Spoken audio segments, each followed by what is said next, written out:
Hey guys, Brent Hull Build Show. How much do you know? Okay? How much do you know, especially compared to the builders of the past? Come join me. I'll share it today on the Build Show.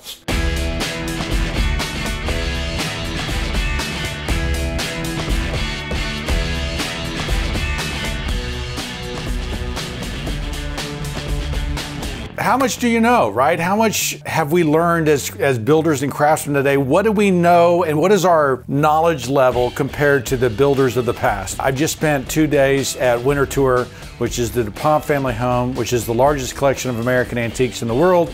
It has an incredible library, and I'm doing research for a book that I'm writing on historic millwork. And really the question was, how are moldings designed? Here was the question I was trying to answer, was how are moldings designed in the 1760s, right? What did builders use for, design books and pattern books? And so I went to study 40 or 50 of these big, leafing through them. And there's really, 3 or 4 different types of books. There's some things that are very elementary, how to cut wood kind of things. And then there's things that are very high level, architectural, how to design a house. And so these pattern books that were used in America during this period are what taught builders. And so as I study these books, I am able to get a glimpse into what builders knew. And when I compare that to what we know today, I sit there and go, those guys were maybe much smarter than I give them credit for. And certainly the way building is practiced today, it's very different. So let me share some of the things I saw, and let's talk about what the builders of the past knew, what we don't know, and what we can learn, and maybe the holes that we can fill in to become master builders today.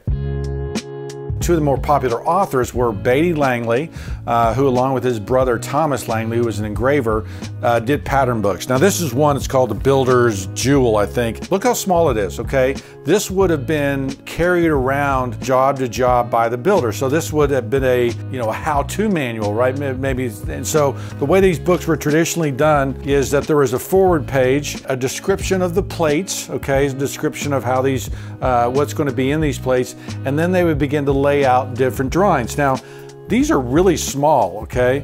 I got to be careful with this book, but this is laying out the architectural orders, and so it's showing a gate here and rustication and a pedestal and what the moldings look like. Flip a few pages further and the Tuscan order. Over here on the side, how to measure these things and how to make them look right.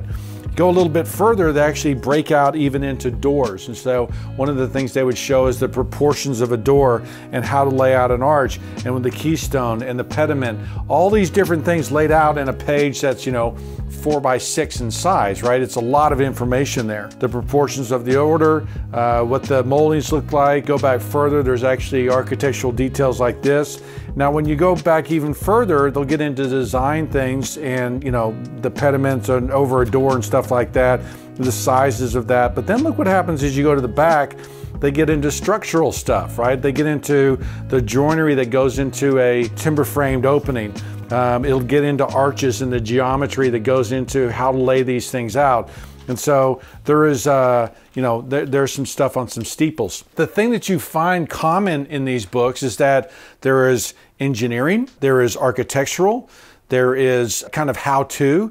And so these guys, when we look at the houses that they built, considering that they had no power tools, that everything was made by hand. Everything, you needed a molding, you made a molding. You needed a board, you made a board. You didn't go pick anything up off the shelf. And so they didn't have the luxury of having things like plywood. They didn't have the luxury of having things like Huber zip, right? And so it was all natural made materials. And so the historic builder was the engineer, okay? He was the one that had to figure out how it was going to stand up. He was the architect. He had to figure out what it was going to look like. And he was the craftsman. He was actually the one building the things and putting the things together. So one of the challenges is, and today when we're building a house, right? We, get plans from an architect. We send it over to the engineer. The engineer makes sure it's going to stand up. We bring it back to us. We send it out to our subs. We send it to the framer. We send it to the trim carpenter. We send it to the mason. We send it to the roofer, right? And those guys all give us their bids, and we kind of collect these bids. We make sure we kind of figure some things out, and then we go out and we clear the lot. We bring someone in to clear the lot, and we, all those things are subbed out, okay? Historically, you know, in some of the bigger cities, and certainly if you're out in the country, this wouldn't have happened, but if you're in the bigger cities, there were sash makers, there were door makers, there were people who specialized in things like that, but you were doing a lot more of the construction, a lot more of the work than we would be doing today.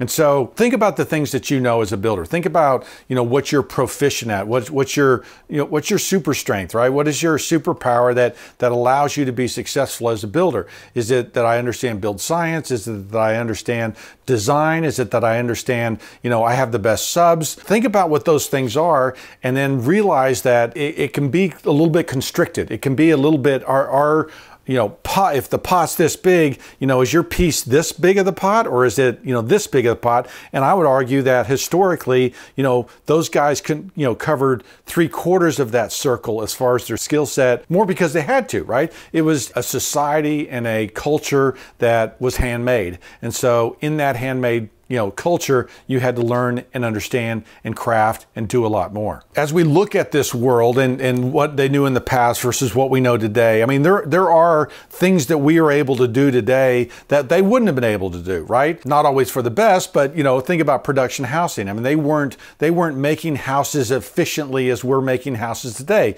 What does that mean? Well, we have higher percentage of home ownership, but maybe the quality of those houses is suspect, right? And so I'm not saying that, you know, this is better and this is worse, but I am challenging, I think, that how much we really know and how much we really understand as builders and as craftsmen, that probably around the 1880s, you know, into the 1930s, the market became very segmented, and the architect and the builder separate, and the architect does his design stuff, the builder does, you know, the building, the engineer becomes this other piece. And so the fragmentation of this market has taken place so that we know less. My goal and my challenge and my goal for builders to raise the bar is to learn more about the craft, right? Because we now as builders used to be in charge of building, but we've become so separated from the craft that many builders don't know how to craft. Many builders don't know how to do those things.